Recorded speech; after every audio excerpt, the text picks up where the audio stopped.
Hey, okay, welcome here, class, and we are just shifting gears now. I think I've mentioned this a couple times, but I'll say it again. Think of this class as like 4 mini classes. And so now we're ready to start our thermodynamics. And you've already been doing it in class, but this is the first thermodynamics lab. So go ahead and turn your lab manual. Let's see, I guess it is page 11. And we're going to do the one called Thermometry. And it's got 3 main points in here. The first main point is to kind of verify what we call the ideal gas law. The second one is to make an experiment to try to find absolute zero. And the third one is to actually talk about thermometers and build actually what we call an air thermometer, and that's the 3 big pieces. Right, let me begin this way. So in class you've been learning this. You've been learning that PV equals nRT, where P is the pressure, V is the volume, and I'll just say it's the number of molecules, but you know that it's really the number of moles. And so, like I said in class, that a mole is a grouping of a number of molecules. It's like saying, in 3 weeks, we will blah, blah, blah. And what we mean by that is 21 days. We've just grouped our days into 7s. Or we go to the store and we go, hey, I'm going to buy 2 dozen donuts. You know, excuse me, we group the days, the number of donuts together in a dozen, which, as you know, is 12. We don't say 24 donuts, we say 2 dozen. All right, so this technically is the number of moles, but if you'll just let me, for the experiment, say, hey, that's really the number of molecules. Now, T is then the temperature, and then R is what we call the ideal gas law constant. So for today's lab, that's just a constant, all right? Let me rearrange this equation. Let me write it with the V first. Let me put the number of molecules and the constant. I'll leave the P alone, and I'll put the T here. And the reason I like it in this form is the experiment we're about to do is going to use this little apparatus here. And this device measures the pressure, and so here's this big gauge that's measuring the pressure of this gas that's in this container, and the valve here opens and closes this container. And so we're going to run the experiment with the valve closed. Therefore, the number of molecules and the volume doesn't change. So this stuff in parentheses is all going to be a constant in this experiment. So when I say we're going to verify the ideal gas law, I would not say it's a complete verification. It is a verification only between the 2 things we can change here today, which will be pressure and temperature. So what I'm going to do is take this container and I'm going to dip it into different baths at different temperatures. And then I'm going to hold it in there for about 30 seconds. And so, and I shouldn't say I am, I should say we are. I keep forgetting that. I'm your partner. And so as your partner in these online labs, I'll do the equipment side of it, and hopefully you'll do the learning side of it and the graphs and the questions. Okay? But what this equation says is that there is a direct proportionality between the temperature and the pressure. So let's see if that is true. And so what we're going to do is collect data of temperature and pressure. And I'll write it in a table. Now, let me set up the table over here. And so over here, I'm going to put pressure, and I'm going to put temperature. And there are going to be 4 measurements that we make. So I'll give myself a room of 4. Actually, we're going to run this experiment 3 times. And so if you'll let me, I'll go ahead and put another column of pressure and temperature. And let me do one more. Pressure temperature. And this is the data that you're ultimately going to type into graphical analysis. That's the part of the lab you'll do, okay? Huh? Oh, Ron's talking about units, but actually well, I'll put the units up here, but as you'll see here in a moment, it won't matter. But all right, this the pressure is going to be in PSI, which I know is not part of the metric system, but our pressure gauges read in PSI, so they're older equipment, and so we'll live with that. The temperature we're going to read in degrees Celsius. And maybe I should point out, this is what Ron was saying, that, hey, watch your units here, because these are not the normal units that we use in this equation in the lecture. Of course, we do the metric system here, and so using these units, R would have a different value than that 8.31 that we keep talking about in class. It turns out we're not going to actually do any calculations. We're just going to see is it proportional. So the first main step is just to collect this data and then make a graph here. And so I hope that you will then be making a graph, and I will ask you to plot temperature on the vertical axis and pressure on the horizontal axis. And so you can see now why I wrote it this way. This then would be on the y-axis, pressure would then be on the x-axis, and so this would be the equation of a line where the slope of that line is some combination of the volume of this, the number of molecules I have, and R. And so hopefully you will get a straight line. But I'm getting ahead of myself here, because what I want to begin with is just collecting the data. And point out again, this is the three goals. Does it follow this pattern?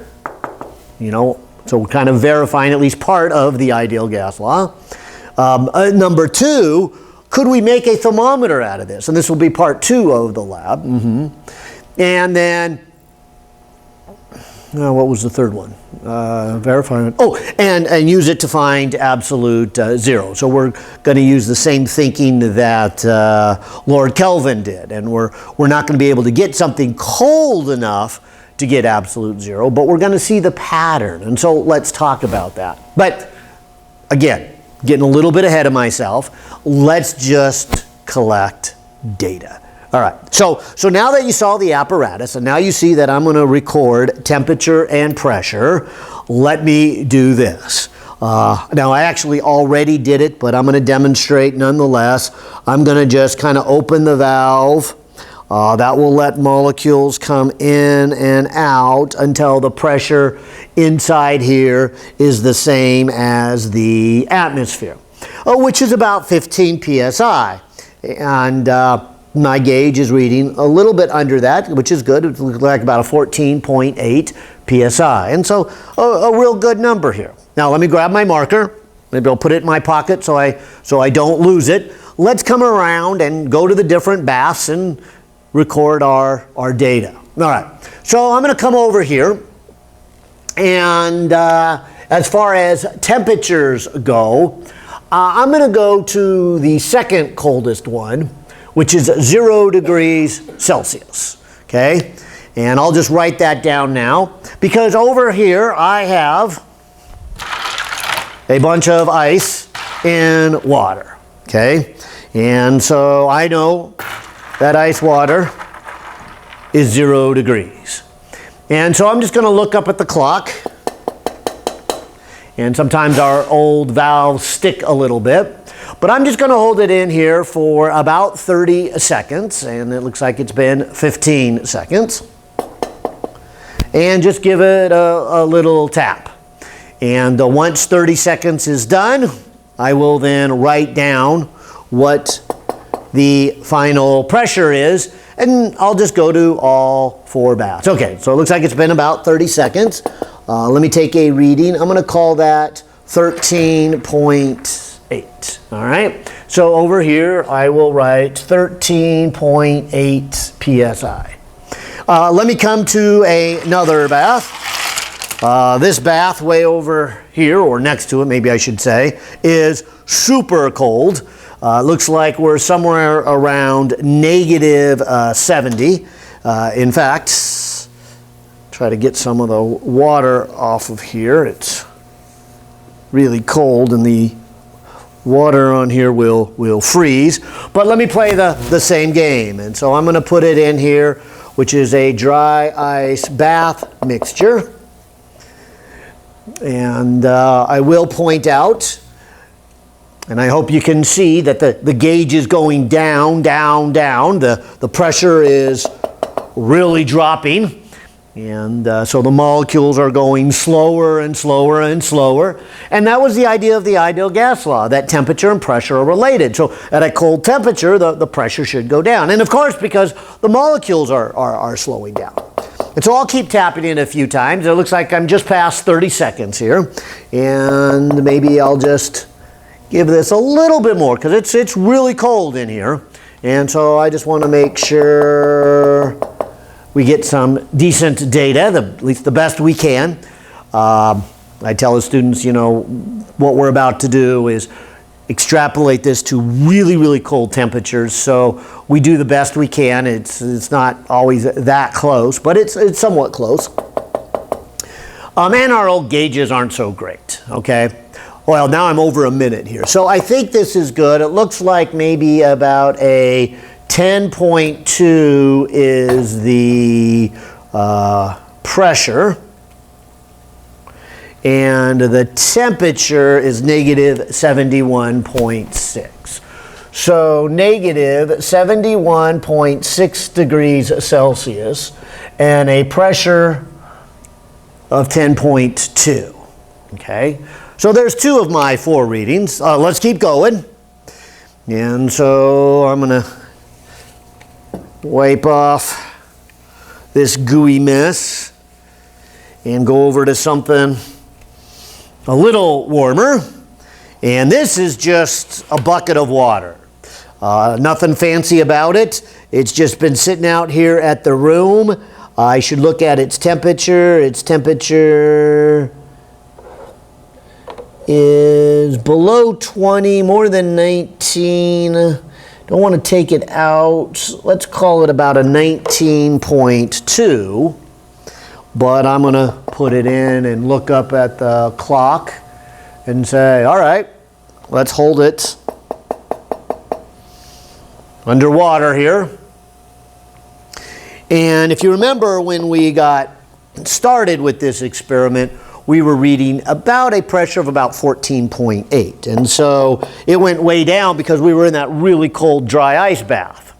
Okay, so now it's warming up, and so notice the pressure is going up. And I suspect that this water is probably just a hair cooler than this room.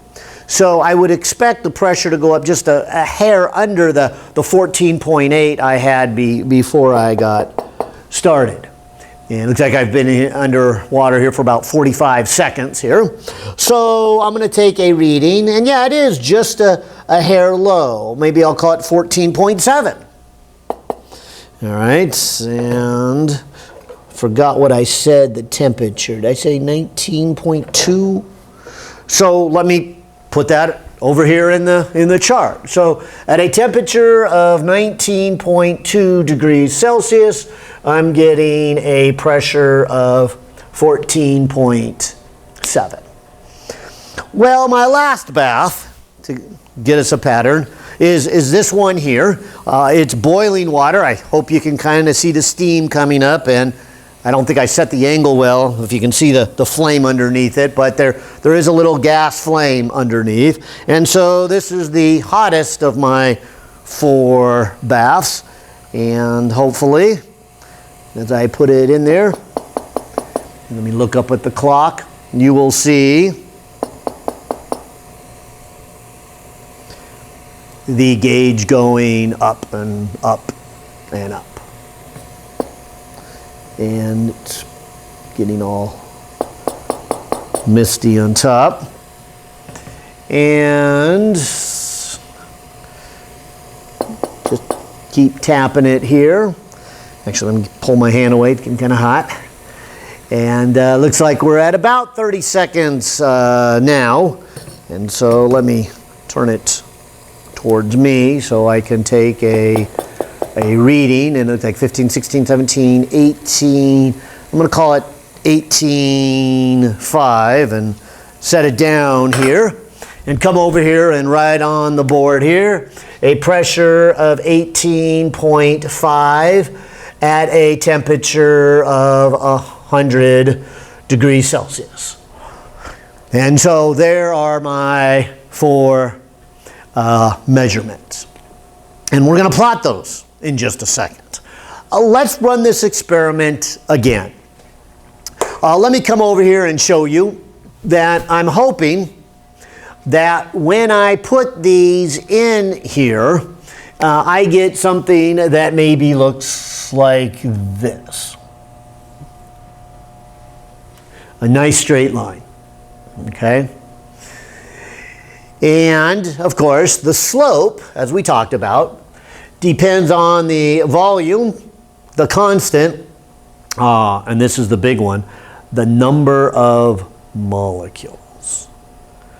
Because now I'm going to run this experiment with a different number of molecules.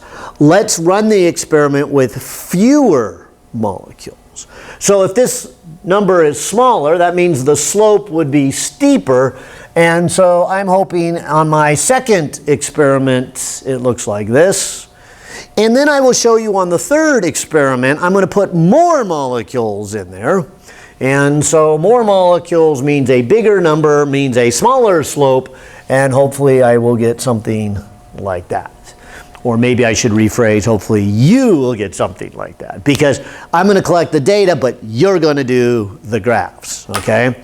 And so I'm hoping you have a graph that's going to look like this. All right, well, let's collect the data. All right, so let's come over here. How can I get, oh, I forgot my little valve release.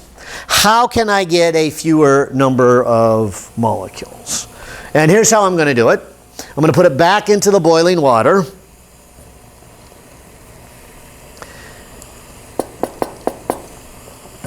And I'm going to leave it here until it's good and hot. The hotter the better. Because at this point the molecules are going really, really fast. And because of that, the pressure is higher than 15. In fact, if I turn it towards you, you'll see the pressure is way over 15. Or not way over, but about 18.5, okay? And at that pressure, if I open the valve now, molecules will come rushing out. And so I'm going to have to turn it towards me and open the valve. But now if I hold it towards you, you'll see we're at that 14.8, okay? And so I would say in this case, we have fewer number of molecules, but they're going very fast. That's how we get a pressure of 14.8. And so we're going to run our experiment now a second time, but with fewer molecules than we did before, all right? So let's go to all 4 baths, and I'll call this the first one. So this first one should be at 100 degrees with a pressure of 14.8. All right, so I'll just write that down. Pressure 14.8, temperature 100 degrees Celsius. Okay, let's go to the other baths. All right, so let me go to just the ordinary, everyday water in a bucket. As we said last time, we got a temperature of about 19.2. It's probably still the same. I forgot to look completely at the clock. I'll just make sure I wait long enough. But it looks like it's still at about 19.2. Okay. And let me just make sure I get a good equilibrium. Fortunately, the walls are, good conductors here, and it doesn't take long for the gas to reach an equilibrium temperature. But it looks like at this temperature I get a pressure of, I'll just call that an even 12. And so 12.0. And so over here, I will say the pressure is 12.0 and the temperature is 19.2. All right, let me take a third reading with you.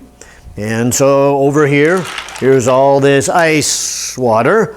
Let me dunk it in here. Let me look here up at the clock, okay. And this should cool it down. Now, not much. There's not much of a difference between 19.2 and 0, but there is some. And you could probably see it's already gone down about 1 psi. We're at 11 now. And it hasn't quite got to 30 seconds, but it looks like it's kind of stabilizing, or at least getting close to it. And I got about 3 more seconds, and I'll be at 30 seconds. Okay, well, I'm past it now. And it looks like a nice even pressure of 11. So I'll call it 11.0. Okay, so the pressure is 11.0 and the temperature is 0 degrees Celsius. And so the last one is this real cold one. And again, let me kind of get the water off of it before I put it in there. Otherwise, we just get a big blob of ice in there. It's really cold. It warms up a little bit, but it looks like I'm still at negative 71.6. Let me put it in here. I'll look up at the clock. And again, the temperature is going down, so the motion of the molecules is going down, and so hopefully then the pressure is going down, since the pressure comes from the collision of these little molecules. And so this is the part that, even though we haven't graphed it yet, I would say just by watching this, I'm kind of confirming the ideal gas law. I see there's a direct connection between temperature and pressure. When the temperature goes down, the pressure goes down. And that makes sense because each of those are related to the motion of the molecules, right? The higher the temperature, the faster the molecules are moving. And of course, the faster they're moving, the harder they hit, so the more pressure they have. Of course, it's not just their speed, it's also their concentration. You know, how many do you have in that? But in this case, as I go to each of the 4 baths, I don't change their concentration. All right, I think it's been in here way long enough, and it looks like 8.2 is my final reading here. And so let me write that as my last piece of data. 8.2 at a temperature of negative 71.6. All right. So again, what I'm going to ask you to do in a little bit is to take this data and put it into graphical analysis and get a second line. And as I said, this would probably be what I'll call the first run. But now that we have fewer molecules, this should be then the second run. And this is a good time for me to mention, you should probably just input the data first for the first run and do a linear fit, and then do new data set. Remember how we did new data set back when we were, did we do new data set for this one? Trying to think of the last one. Yeah. Maybe it'll come to me, but I thought we did a new data set one, yeah. So, all right, so you just do a new data set. And then that way we can plot both data sets. And then eventually we're going to go a third new data set. Okay, so let's go ahead and run the experiment a third time. This time let's put a bunch of extra molecules compared to the first time, okay? And the best way to do that is to come over here, get my valve releaser, and let me put it in this really cold bath again, because as you could imagine, this cold bath, which is a dry ice bath, is making the molecules slow down, and that's why the pressure is so low, way under 15. So if I open the valve right now, molecules from the room will go rushing in. Because in order to balance the pressure, we're going to have extra molecules, because the ones that we do have in there are going pretty slow. In fact, the ones I just let in are now slowing down, and so the pressure's probably dropped a little bit. So I can even get more molecules by opening it again. Okay? And maybe I'll do this one more time.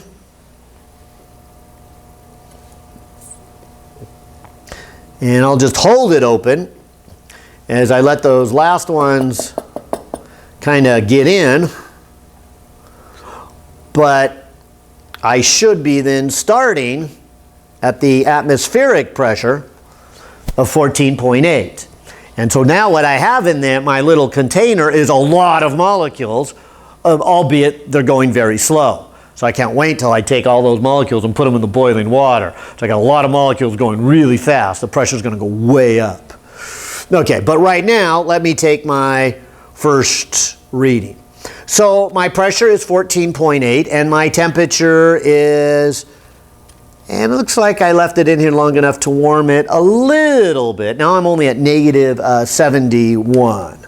So I will write that down. And so let me come over here and say, okay, at negative 71.0, the pressure is 14.8. Okay, and now let's go to the other baths. Okay, again, not changing the number of molecules. Okay, so let me wipe off this gooey mess so I don't transfer it all over the classroom.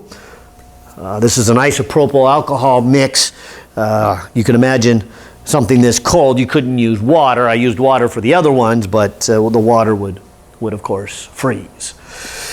Okay, so let me come over here and say, all right, let's put it in the ice water. And in fact, this one's kind of fun to show you. This ball was so cold that it usually forms a quick layer of ice across the top. I call it an ice ball. And the ice ball makes a little coating on it that if I don't break it off, we won't get a good measurement there. Okay. Okay. Now I think we're okay. Okay. Well, you can already see that it's gone way up. And of course, they're moving faster, much faster than that one. I know it's still ice water, and we don't always think of ice water as being very warm, but that ice water is really warm compared to that dry ice. So this is what we've got at.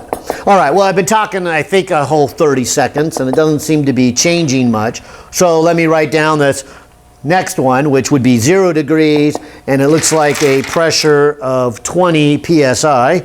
So I'll write down that one. Okay, so pressure is 20.0 psi, temperature 0 degrees.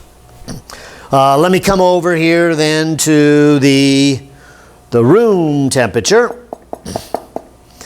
No, roughly room temperature. It's a little bit below that.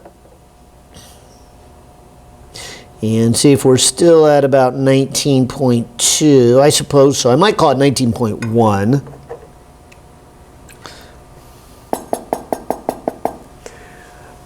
Oh, and I forgot to look here up at the clock. I'll just say, oh, that's been about 15 seconds. I'll just go another 15 seconds.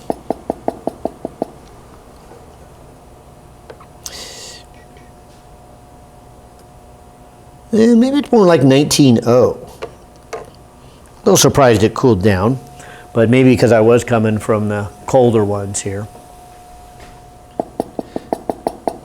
But definitely says 19.0, so let me write that down. So temperature is 19.0, and the pressure is, looks like a 21.5.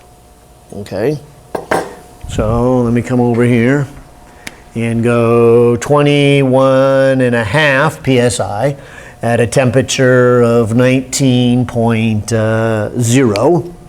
And then finally the last data here for part 1, although part 2 is kind of small. And so let me put it in the boiling water. And I want to hold it so you can kind of see it, but it gets kind of hot over there. Let me look here up at the clock, okay. And let's make sure we get this good and warm.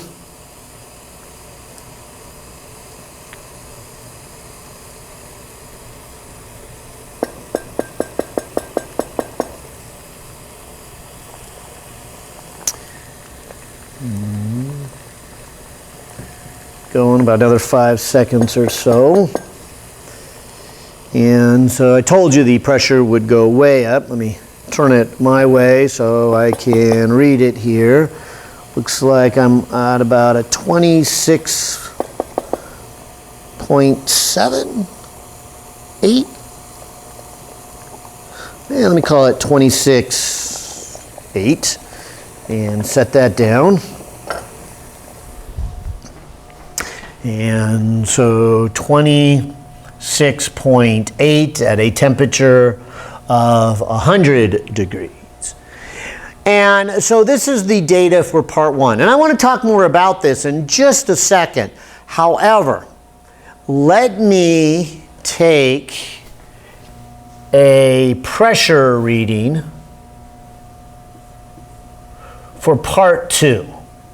We want to take this reading before any molecules can escape from our container. I know the valve's closed, but it's not perfect. And so I don't want to wait real long. And we're going to need some data here for part 2. So I'm just going to say for part 2, let me take a pressure reading. Watch me for a moment. I'm going to come over here. There's only one little piece of data I need to take.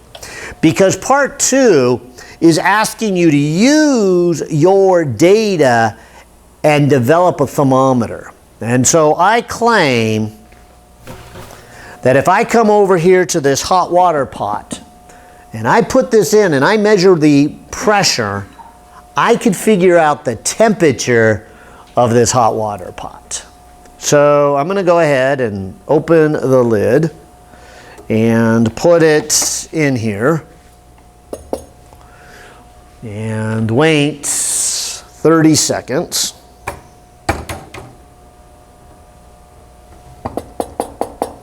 And take a pressure reading.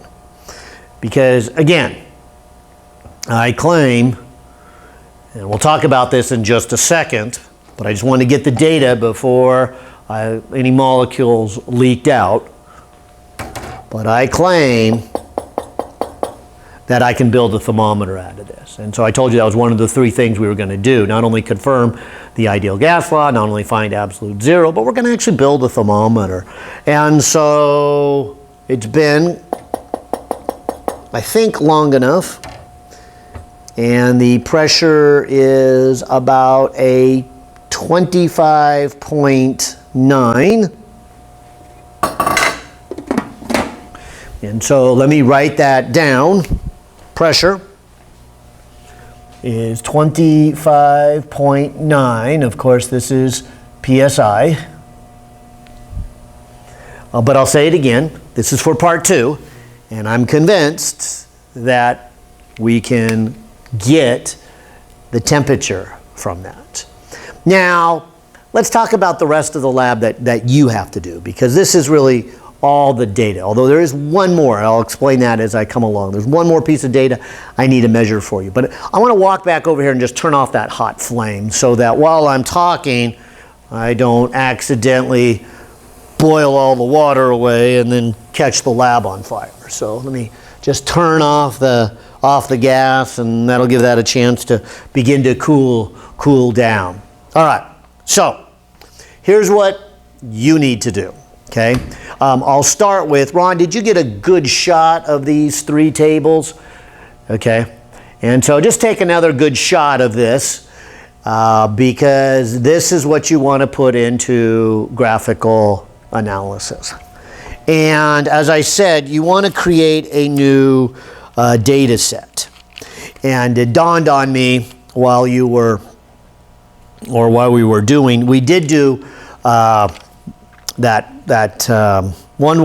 string waves is the one where I had explained graphical analysis in a new data set. So let me not say it again, but let me also say, go ahead and go to your VM, your virtual machine, or whatever program you like to use, but you need to make a graph. It's actually 3 graphs on one plot, okay?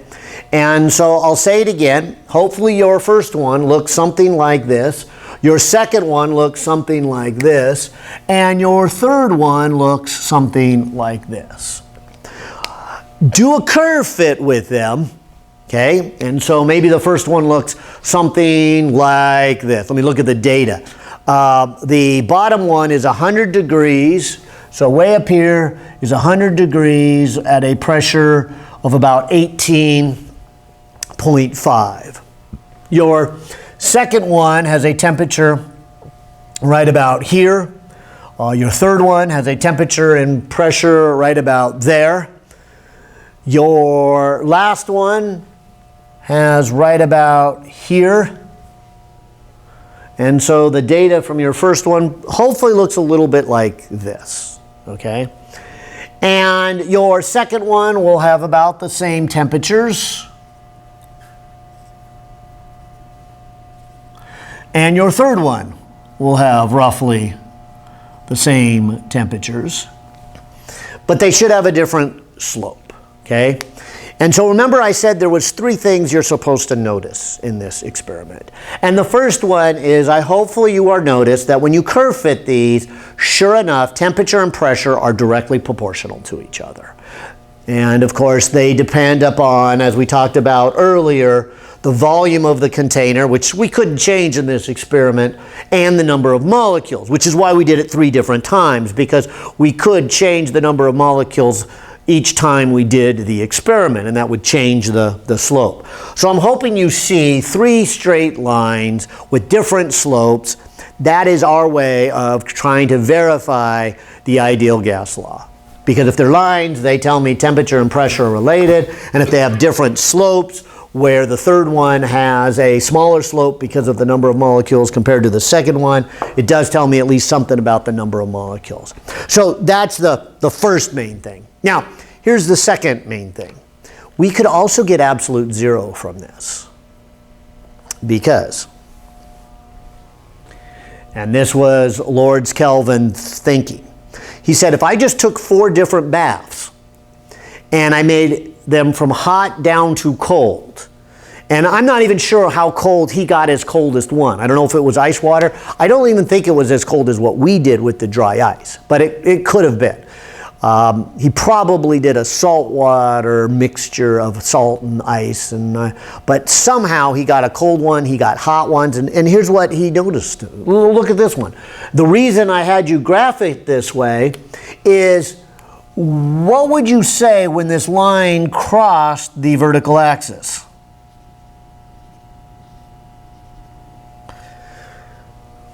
Well, when it crosses the vertical axis, doesn't that mean the pressure is 0?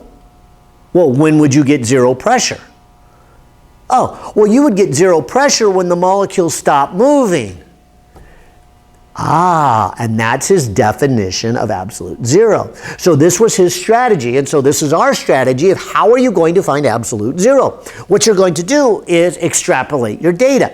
You've got 4 data points, and if you continue this line down, and when it crosses this right here, and this one right here, and this one right here, must be the absolute zero for your particular measurement. Now, in a perfect world, these would all hit the same point. In reality, since I probably didn't take very good data, and I know that that pressure gauge is not very accurate, we'll see how close we get. But hopefully those 3 are somewhat close together. And if you're using graphical analysis and you do the curve fit, when you do the linear curve fit, you get this equation y equals mx plus b. The computer just tells you what b is. So I'm going to have you just look for that value of b. That B is the y-intercept. And what I'm trying to explain then is that y-intercept is your experimental value of absolute zero. Because again, that's where the pressure would be zero. So according to our data, what are the three values of absolute zero? And this is how Lord Kelvin discovered that absolute zero is way down here in the negative 273 degrees Celsius. Now I'll say it again. I'm just hoping we're somewhat close. Maybe negative 250, maybe negative 300. I haven't plotted these, but I think I will after we stop the camera to see how close these are, see if I've got anything reasonably close for you, just in case there's a significant error and I need to redo this. But I'm hoping that the three average pretty decent, and then we'll see what our percent error is. And so that's the second big key of this lab, is you actually can use this set of data each time to get absolute zero. So you've got absolute zero 3 times, and go ahead and average them and go ahead and see how close did you get to the accepted value of negative 273. Okay? In fact, that's in some of the discussion questions, which I'll mention in just a second. All right? But let's get to part 2 of the lab. And remember, I said part 2, you're going to need that pressure, because here's how we're going to build a thermometer. A thermometer only requires some kind of device that changes linearly with temperature, and certainly the pressure does. So that's why we like to call what we have an air thermometer. Yes, it's reading pressure, but remember there's a direct relationship between pressure and temperature as long as you know this slope, as long as you know this equation. Do you remember the third time we did it? In fact, let me change colors here and circle. Third time that we did it, we had a certain number of molecules. It's this equation. So I'm going to use that equation for part number 2.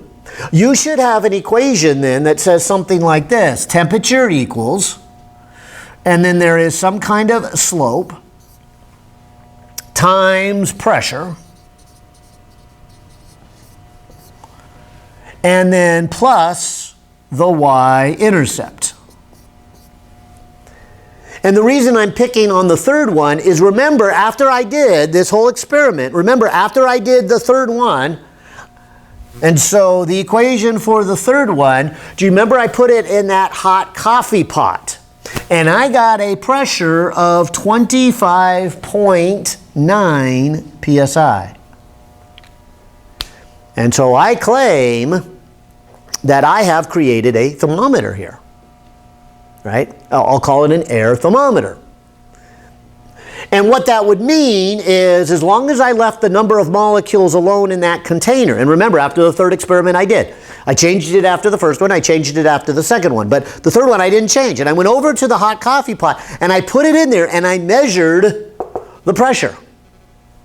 And the pressure came out to be 25.9.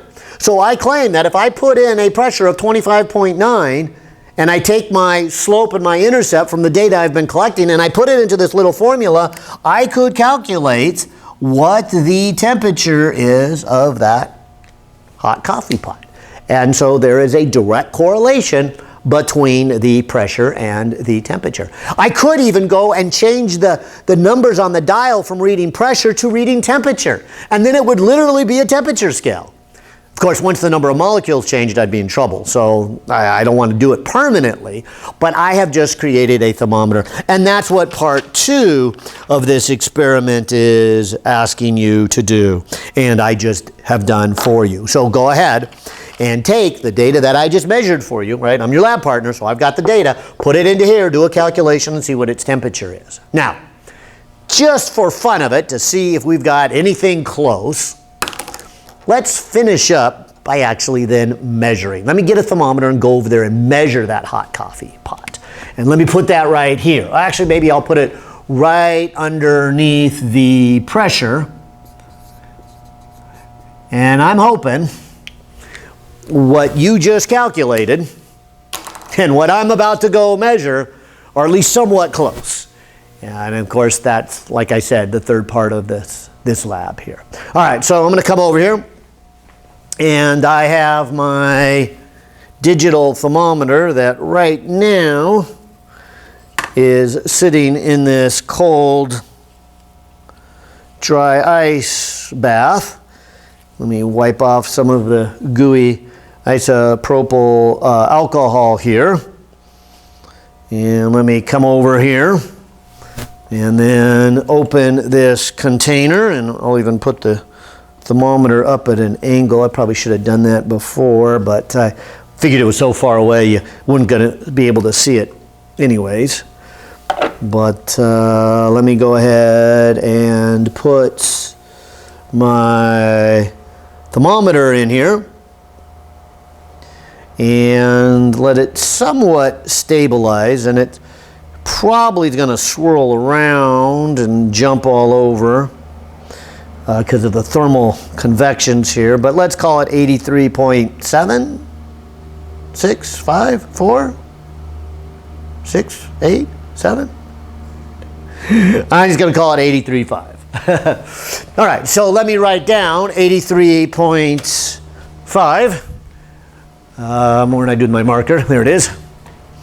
And so 83.5 degrees Celsius. And so that's what I actually measured. And I'll say it again, hopefully you calculate something close to that. All right, so before I put closure to the lab, let's just jump to the discussion questions. I think I've answered all of them, but let me just highlight them. The first question says this: what are the 3 experimental values of absolute zero?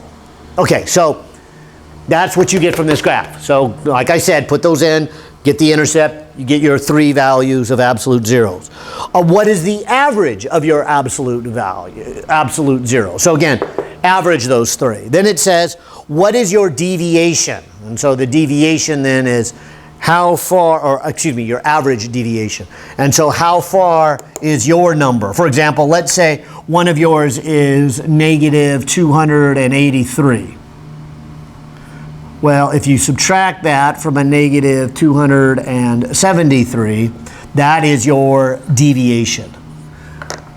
Okay, that is off by 10. Now let's just do an absolute value. The other one, let's just say it came out to be negative, I'll make it easy on me, negative 263. And then do the absolute value, that too is off by 10. And let's just say, for the sake of perfection here, the third one is actually right at negative 273. That one has a deviation of 0. And so you want to average those numbers. So add them together, that's 20, divide by 3, and that's 6 2/3. So there's your average deviation, if those were your numbers. I remember I'm making those up, so those aren't the real numbers. But I wanted to show you how you would do an average deviation. Then it says, what is your percent difference between your average and the accepted value? Okay, so again, let's just say your value came out to be negative 283. That means you're off by 10 out of 273. So there's your percentage. How much are you off by? 10. 10 out of what? 273. That's your percent error. 3, explained how you used a calibrated air thermometer to determine an unknown temperature. Again, I think I explained that, right? There is a linear relationship between temperature and pressure, and that's what we would need for any temperature scale, so that as the pressure changes, the temperature changes accordingly. One doesn't change more than the other. And so as long as we have a temperature that is proportional to something else, in this case pressure, then we can make a thermometer out of it. And so that's what they're getting at. And that's how we made our thermometer.